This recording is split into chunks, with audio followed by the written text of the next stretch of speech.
एक बार फिर work from home देखकर कांची चहक गई। नई भाभी के साथ रहने की खुशी उसके घर पहुंचने के उत्साह को दोगुना कर रही थी। नहा धोकर पापा, भैया, अथर्व, मम्मी और फिर लास्ट में भाभी से गले मिली और चिड़ियों सी चहकने लगी। भैया भाभी का भी वर्क फ्रॉम होम था, तो सब अपना ऑफिस करने लगे। शाम की चाय तक सबका काम खत्म हो गया। सब साथ में चाय का आनंद उठाने लगे। अचानक कांची ने ऐलान किया, आज डिनर मैं बनाऊंगी। माँ ने तुरंत हामी भर दी और भाभी ने साथ में मदद का प्रस्ताव रखा, जिससे कांची भी खुश हो गई। दोनों ननद भाभी गप्पे लड़ा दी। खाना तैयार करने लगीं तो मम्मी ने भी बलैयाँ ले लीं। भाभी ने चपातियाँ सेकनी शुरू की और कांची सबको गर्मा-गर्म सर्व करने लगी। अब बस ननद भाभी रह गई थीं। मम्मी के बहुत कहने पर भी भाभी ने अपनी और कांची की प्लेट लगा ली और मम्मी रोटियां सेकने लगीं। कांची भाभी की प्लेट देखकर चौंक गई। जहाँ उसकी प्लेट में ताज़ी बनी आलू की सब्जी और पनीर लबाबदार लगाया गया था, वहीं भाभी की प्लेट में पनीर की जगह भिंडी और तोरई की सब्जी थी। कांची को बुरा लगा। भाभी, आपको पनीर पसंद नहीं था तो मैं कुछ और बना देती। मैंने पहली बार कुछ बनाया और आप खाते नहीं हो। कांची को बहुत दुख हो रहा था। भाभी परेशान होकर बोली, अरे नहीं दीदी, मुझे तो पनीर बहुत पसंद है और आलू की सब्जी भी। पर ये सब्जियां कल की हैं ना, फिर खराब हो जाएंगी। मैं आपकी बनाई सब्जी कल खा लूँगी और तभी आपको कॉम्प्लीमेंट भी दूंगी। भाभी ने कांची का मूड संभालने की कोशिश की। अरे ये कोई बात हुई भला? लाओ, मैं थोड़ी तोरई और भिंडी ले लेती हूँ, आप थोड़ी थोड़ी दोनों सब्जी मुझसे ले लो। सुरभि पसीने पसीने हो गई। उसे पता था कि मम्मी जी को ये आइडिया जरा भी पसंद नहीं आएगा।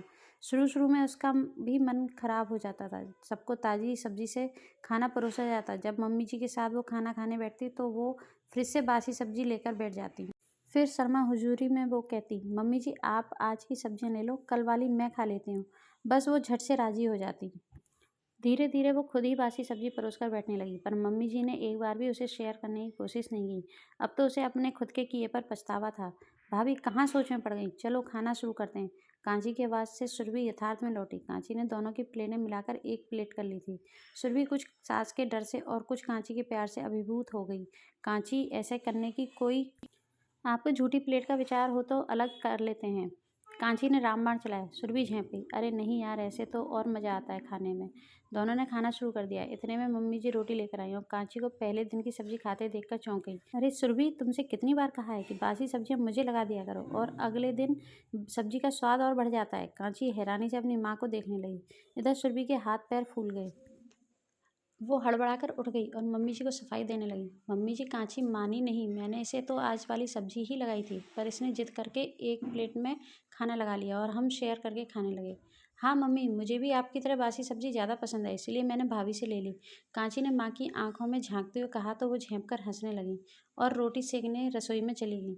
डिनर के बाद सब थोड़ी देर बातें करते रहे और फिर सुरभि, अनिकेत सबको गुड नाइट करके अपने कमरे में चले गए। माँ, जो बात बहुत देर से कांची को बोलने के लिए बेताब थी, सीधे बोल उठी, कांची, ये तूने आज ठीक नहीं किया। बहुओं के कुछ कायदे होते हैं, अगर हम किफ़ायत नहीं सिखाएंगे तो वो कैसे सीखेंगी।